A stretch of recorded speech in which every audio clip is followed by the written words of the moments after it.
0.3%. The yen a bit weaker as well, down 1/10 at 108.8. We're seeing sterling bid, however, well above 125 now. The euro gaining 0.4% at 112 this morning. We've also seen the Korean won rally to a 3-week high after South Korea's government announced another $29 billion budget to shore up the economy. But the Aussie is trading below 70 after its first quarterly GDP drop since 2011. Over in the fixed income markets, we're seeing treasuries dip, sending the 10-year yield up to 70 basis points. 10-year bund yields also gaining to negative 39. 10-year gilt yields at 24 basis points, up 2 basis points at the moment. Gold slightly weaker at $1,722 a troy ounce, but we are seeing crude very bid, extending its rebound as investors eye a potential extension to OPEC plus curbs. WTI at $37 a barrel, Brent trading above 40. That's a Bloomberg Business Flash. Now here's Ian Garens with more on what's going on around the world. Sandra, thank you. President Donald Trump says the Republican Party has been forced to seek a new city for its national convention. It's been planned for Charlotte, North Carolina, but the president wants it moved due to coronavirus restrictions put in place by the state's governor. The president didn't definitely say the GOP were pulling out of Charlotte and didn't say which other cities were under consideration. India's financial capital is bracing for a rare and severe cyclone en route to Mumbai. Nisarga has winds of up to 120 kilometers per hour, with torrential rain and sea surges also expected. Mumbai, which is facing the brunt of the coronavirus crisis in India, is moving patients to safer places from vulnerable hospitals. And finally, Sweden's top epidemiologist has admitted his strategy to fight COVID-19 has resulted in too many deaths. Anders Tegnell told Swedish radio that if he had the knowledge he has now, the response would have been somewhere between Sweden's approach and what the rest of the world did. Tegnell is the brain behind Sweden's controversial approach to fighting the virus, which has kept restaurants, shops and some schools open. Global news 24 hours a day, on air and on Quick Take by Bloomberg, powered by more than 2,700 journalists and analysts in more than 120 countries. I'm Leanne Gerrans. This is Bloomberg Roger. Leanne, thanks for that. And just some breaking news that's been coming over the term in the last few moments. PMIs, Italian PMIs, we had the Spanish ones earlier. Italy has also seen a rise to 33.9 for composite PMI. The forecast was 28.5. And services PMI has risen to 28.9. And again, the forecast was 26.1. So some pleasing beats on PMI there. Right, let's now talk about the global equity market.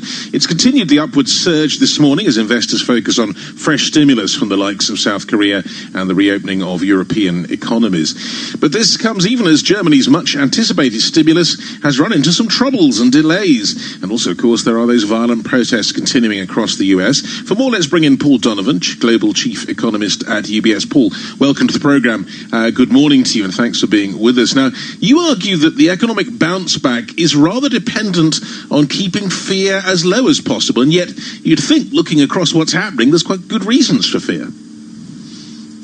Well, essentially what we've got is during the period of lockdown, people, particularly middle and higher income people, were forced to save money. And when you look at the breakdown of what's been affected with spending versus income, people have been saving somewhere between 25 and 30% of their income during lockdown. Now, they're going to go out and spend that money only when I think they feel confident that their jobs are safe and that the virus is contained. If they do have that confidence, if what Lord Keynes called animal spirits is there, then that will go out and support the economy. But if they're worried on either of those counts, then they're going to keep hold of those savings as savings. Okay. Yeah, I mean, that's true. So then what about the markets? You know, the optimism in the markets is huge. Most investors seem to be certainly not focused on the unrest, on the risks in the markets right now. Well, what we have to remember, I think, is that the equity markets are not the same thing as the economy. Sure. So we've got a number of factors that we've got to consider here. Firstly, a lot of companies are global. They've got global revenue streams. So they're not tied into any one specific market. Obviously, some are, but for most markets, a majority of companies have got global revenue streams. Second, we've got to remember that larger companies are probably better positioned to ride out this situation as we come through the virus than are small businesses. Larger companies will tend to have more cash available. They've got access to more financial resources. So that's also helping in terms of their performance. And so I think what you were going to see is, as we go into the bounce back phase, listed equity companies will outperform the economy, because the economy, as it were, is going to be held back a bit by the small and medium-sized business sector because of the nature of this crisis, whereas the large listed companies are going to be better positioned, I think. Now, another interesting aspect of this is in the fixed income area, Paul. I mean, we've seen this morning yields rising on most government bonds that we follow, and a sense that perhaps this is going to be the future. We've seen, obviously, historically low yields coming through. Where do you sense that the bonds are going?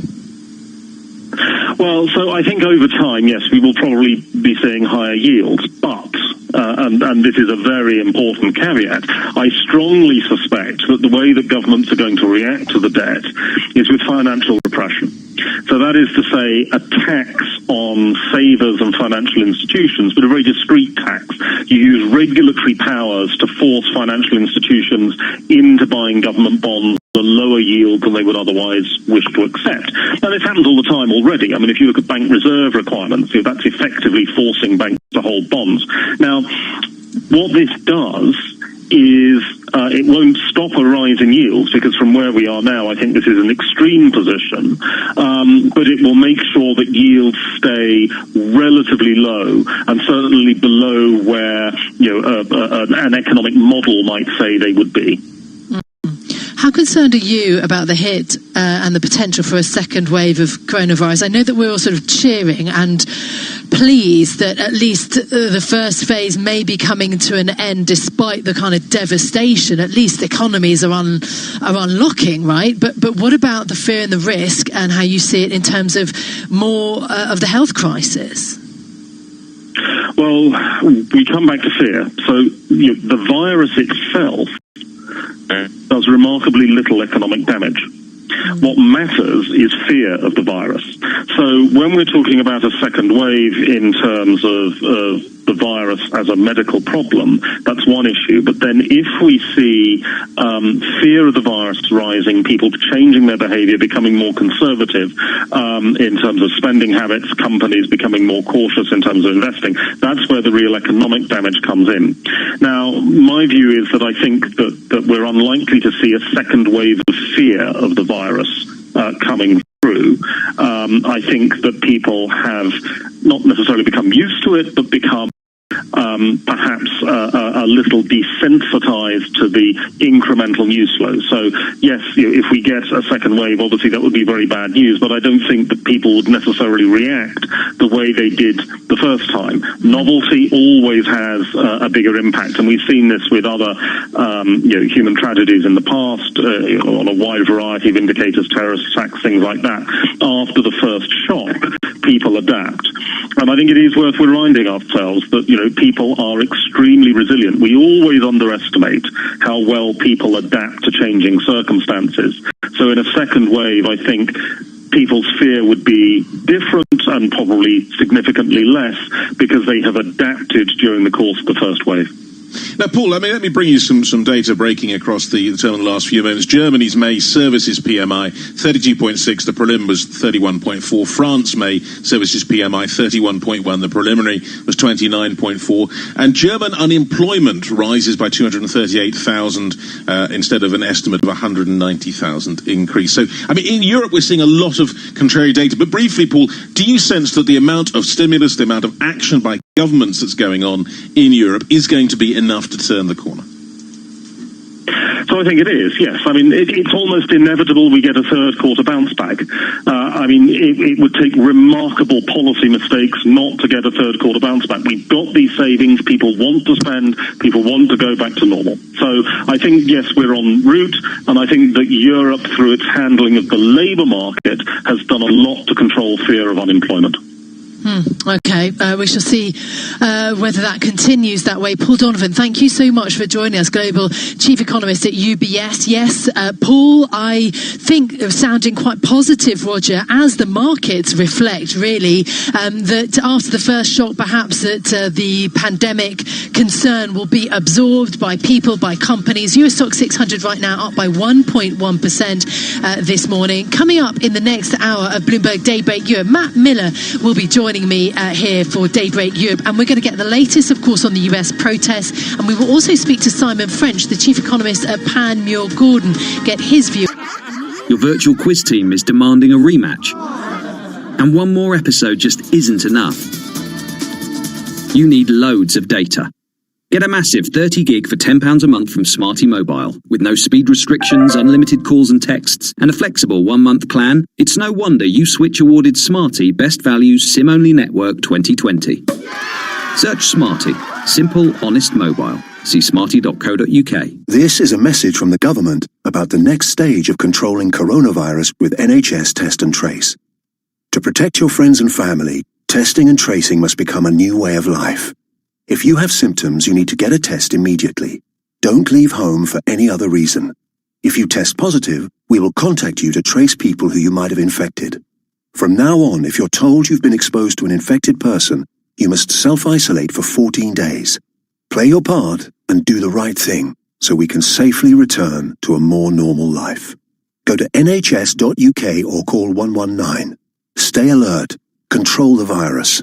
Save lives. You love TuneIn for live breaking news from CNN, MSNBC, Fox, CNBC, and more. But when you can't catch your favorite show as it airs, it might just be a click away as a podcast. Search your favorite news station to explore all the on-demand news shows on TuneIn. In case you didn't know, TuneIn lets you listen to the same radio stations you pick up on your home or car radio, except you can hear them from anywhere. If you want to find a station from somewhere else in the world, navigate to the By Location section under Browse. Keep exploring with TuneIn. .com, on the Bloomberg Business app, and on Quick Take by Bloomberg. This is Bloomberg Radio. This is Bloomberg Daybreak Europe. The idea is to really hold the economy in suspended animation until we get control of this virus. We are very much in a picture of monetary dominance. We will get slower growth. I mean, let's not get confused about that. We are in a national crisis. I think it is for all parties to pull together. The euro area is facing an economic contraction of a magnitude and speed that are unprecedented in peacetime. Bloomberg Daybreak Europe on Bloomberg Radio. A very good morning from London. I'm Caroline Hepke. And good morning from the Bloomberg Bureau in Berlin. I'm Matt Miller. You're listening to Daybreak Europe on London DAB Digital Radio.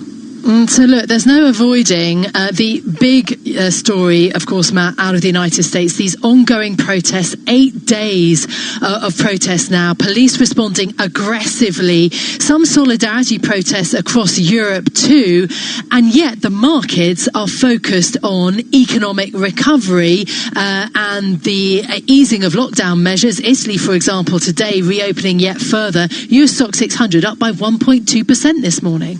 Yeah, it doesn't seem to be having much effect on the markets. It looks like investors view this as at least a short-term phenomenon in the U.S. We haven't seen massive effects from previous big riots on the economic situation across the U.S., especially after such a huge dip from which you'd expect, even just naturally, a pretty significant bounce. If you look at, for example, the S&P 500 index yesterday, it climbed up to 3080, so still above 3,000, still up at the levels that we saw at the beginning of March. And here in Europe, man, the gains have been unreal. I mean, yesterday the DAX was up 434 points at the close. Today it's up another 204 points. So it's just been an incredible rally on optimism that we're going to see that stimulus package pass here in Berlin. Yes, indeed. And also a lot of markets betting on the ECB also adding to its PEP programme. Speaking of which, the bond markets right now, check there, negative 38 basis points for German yields, so up 3 basis points. Yields rising across Europe. Italian BTPs at 152. US yields at 70 basis points, also up by 1.5 basis points. And as you mentioned, the European equity markets, in terms of the best performing groups, because they're all in the green right now, insurance is the biggest outperformer, up by more than 3%. And interesting movements also in the currency markets, because the dollar continues to weaken 0.3%. The pound is doing very well. This, I suspect, because there's some thought that this will be a crunch week for Brexit, and perhaps there'll be a breakthrough. Depends who you talk to, though. But the pound stronger 0.3%. The euro up 0.4% at 112.13. And also stronger crude prices. Brent crude at $40.27, so also up by 1.7%, Matt. Those are the markets. All right, so let's right now touch base on what's going on in the U.S., right? We'll see exactly what's going on in terms of the protests, shall we, Caroline? Yeah, indeed. So Bloomberg's Kathleen Hunter standing by for us in North Carolina. We've been covering this live for you throughout the morning, speaking to our reporters in Washington, D.C., in New York, in San Francisco. But Kathleen Hunter is with us in North Carolina. So give us, Kathleen, your take on the reaction to President Donald Trump's stance regarding the protests. Good morning. Good morning. And I think that, really what we've seen over the last 24 hours is a pretty widespread, criticism in many different circles, everyone from religious leaders to Trump's fellow Republicans who have really had, I would say primarily a negative response to what the president had to say in the Rose Garden on Monday. And so I think that there are some signs that has given the White House some pause in terms of taking the more dramatic steps that the president intimated in the Rose Garden during his speech Monday night. I think that certainly there were some positive reactions for the president from more evangelical religious leaders, but I think overall it's been pretty negative, I would say. What has been the response of Biden? I mean, to be honest, today's the first time I've really heard of any real response, and I know that Trump had tweeted something about Biden being, not having been involved for the past few weeks. What's the story there? Well, I think that, this is all happening against the backdrop of Biden having been trying to draw a contrast with Trump in terms of being really strong on the idea of socially distancing and not doing in-person campaign events. We already saw prior to this unrest taking hold, Biden talking about getting back out on the campaign trail more. And so in concert with that, I think what we're seeing is Biden, yesterday going to Philadelphia, making a speech, and really trying to draw a contrast with the president over, his approach to dealing with the unrest, talking about the need for change, to structural racism in the U.S., the need for unity right now, trying to quell any sense of violence that's out there. I think that Trump and his supporters would really characterize that as much more of a weak response than what the president put out there. But I think it does draw a dramatic contrast for voters over how each of these candidates would potentially address this kind of situation. Yeah, indeed. Thank you so much for joining us this morning. That's Bloomberg's Kathleen Hunter there live from North Carolina, bringing us up to speed with the US protests. Matt, even as curfews have been extended in some of the big cities, so there is a question mark really about where the US goes from here. Do those protests actually continue or